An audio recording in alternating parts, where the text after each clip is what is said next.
रामायण की अमृत धारा में आप सबका स्वागत है। सभी सुनने वाले सज्जनों को जय सिया राम जी। रामायण के पिछले भाग में आपने वहां तक सुना था जब वह भाग्यवती स्त्री श्री भरत जी के शील, स्नेह और स्वभाव की सराहना करने लगी।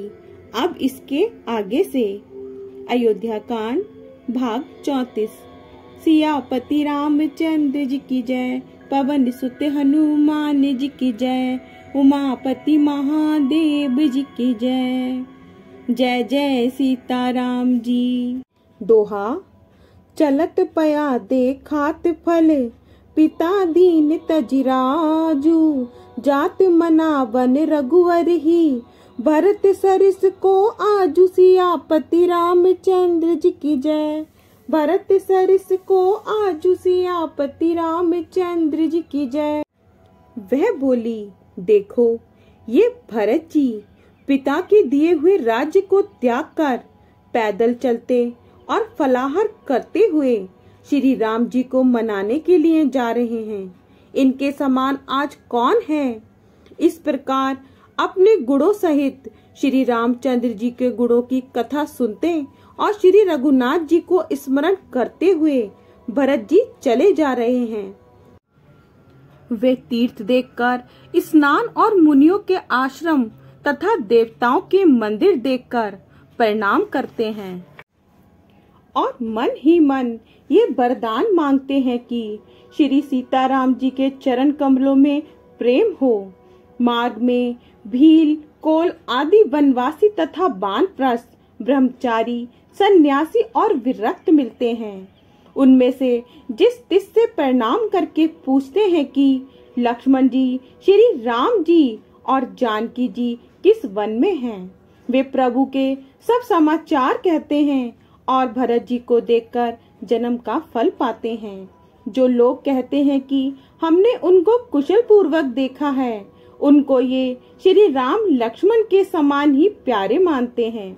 इस प्रकार सबसे सुंदर वाणी से पूछते और श्री राम जी के वनवास की कहानी सुनते जाते हैं। तेहि बासर बसी प्रातहि, चले सुमिरि रघुनाथ, दास दरस की लालसा, भरत सरिस सब साथ। सियापति रामचंद्र जी की जय, भरत सरिस सब साथ। सियापति रामचंद्र जी की जय। उस दिन वहीं ठहरकर दूसरे दिन प्रातः काल ही श्री रघुनाथ जी का स्मरण करके चले। साथ के सब लोगों को भी भरत जी के समान ही श्री राम जी के दर्शन की लालसा लगी हुई है। सबको मंगल सूचक शगुन हो रहे हैं। समाज सहित भरत जी को उत्साह हो रहा है कि श्री रामचंद्र जी मिलेंगे और दुख का दाह मिट जाएगा। जिसके जी में जैसा है वह वैसे ही मनोरथ करता है। सब प्रेम में मतवाले हुए चले जा रहे हैं। अंग शिथिल हैं, रास्ते में पैर डगमगा रहे हैं। राम सखा निषाद राज ने उसी समय स्वाभाविक ही सुहावना पर्वत शिरोमणि कामदगिरी दिखलाया, जिसके निकट ही पयस्विनी नदी के तट पर सीता जी समेत दोनों भाई निवास करते हैं। सब लोग उस पर्वत को देखकर जानकी जीवन श्री रामचंद्र जी की जय हो ऐसा कहकर दंडवत प्रणाम करते हैं। राज समाज प्रेम में ऐसा मग्न है मानो श्री रघुनाथ जी अयोध्या को लौट चले हों। भरत जी का उस समय जैसा प्रेम था वैसा शेष जी भी नहीं कह सकते। सब लोग श्री रामचंद्र जी के प्रेम के मारे शिथिल होने के कारण सूर्यास्त होने तक दिन भर में 2 ही कोस चल पाए और जल स्थल का सुपास देखकर रात को वहीं बिना खाए पिए ही रह गए। रात बीतने पर श्री रघुनाथ जी के प्रेमी भरत जी ने आगे गमन किया। उधर श्री रामचंद्र जी रात शेष रहते ही जागे। रात को सीता जी ने ऐसा स्वप्न देखा जिसे वे श्री राम जी को सुनाने लगी। मानो समाज सहित भरत जी यहाँ आए हैं। सभी लोग मन में उदास दीन और दुखी हैं। सासुओं को दूसरी ही सूरत में देखा। सीता जी का स्वप्न सुनकर श्री रामचंद्र जी के नेत्रों में जल भर आया और सबको सोच से छुड़ा देने वाले प्रभु स्वयं लीला से सोच के वश हो गए और बोले, लक्ष्मण, ये स्वप्न अच्छा नहीं है। कोई भीषण कुसमाचार, बहुत ही बुरी खबर सुनावेगा। ऐसा कहकर उन्होंने भाई सहित स्नान किया और त्रिपुरारी महादेव जी का पूजन करके साधुओं का सम्मान किया। छंद। सन्मानी सुर मुनि बंदी बैठे, उत्तर दिश देखत भय। नभ धूरी खग मृग भूरी भागे, बिकल प्रभु आश्रम गए।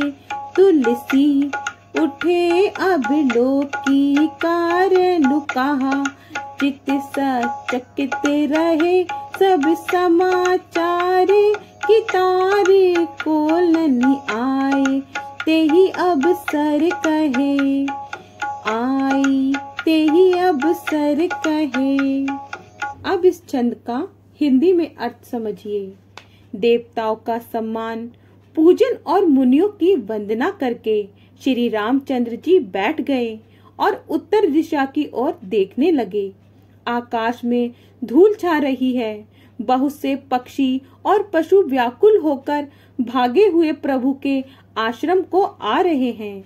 तुलसीदास जी कहते हैं कि प्रभु श्री रामचंद्र जी यह देखकर उठे और सोचने लगे कि क्या कारण है। वे चित्त में आश्चर्य युक्त हो गए। उसी समय कोल भीलों ने आकर सब समाचार कहे। तुलसीदास जी कहते हैं कि सुंदर मंगल वचन सुनते ही श्री राम जी के मन में बड़ा आनंद हुआ। शरीर में पुलकावली छा गई और शरद ऋतु के कमल के समान नेत्र प्रेम आंसुओं से भर गए। सीतापति श्री रामचंद्र जी पुनः सोच के वश हो गए कि भरत के आने का क्या कारण है। फिर एक ने आकर ऐसा कहा कि उनके साथ में बड़ी भारी चतुरंगिणी सेना भी है। ये सुनकर श्री रामचंद्र जी को अत्यंत सोच हुआ। इधर तो पिता के वचन और इधर भाई भरत जी का संकोच। भरत के स्वभाव को मन में समझकर तो प्रभु श्री रामचंद्र जी चित्त को ठहराने के लिए कोई स्थान ही नहीं पाते हैं। तब ये जानकर समाधान हो गया कि भरत साधु और सियाने हैं तथा मेरे कहने में आज्ञाकारी हैं। लक्ष्मण जी ने देखा कि प्रभु श्री रामचंद्र जी के हृदय में चिंता है तो वह समय के अनुसार अपना नीति युक्त विचार कहने लगे। हे स्वामी, आपके बिना ही पूछे मैं कुछ कहता हूँ। सेवक समय पर डिठाई करने से ढीठ नहीं समझा जाता, अर्थात आप पूछे तब मैं कहूँ ऐसा अवसर नहीं है। इसलिए ये मेरा कहना डिठाई नहीं होगा। हे स्वामी, आप सर्वज्ञों में शिरोमणि हैं।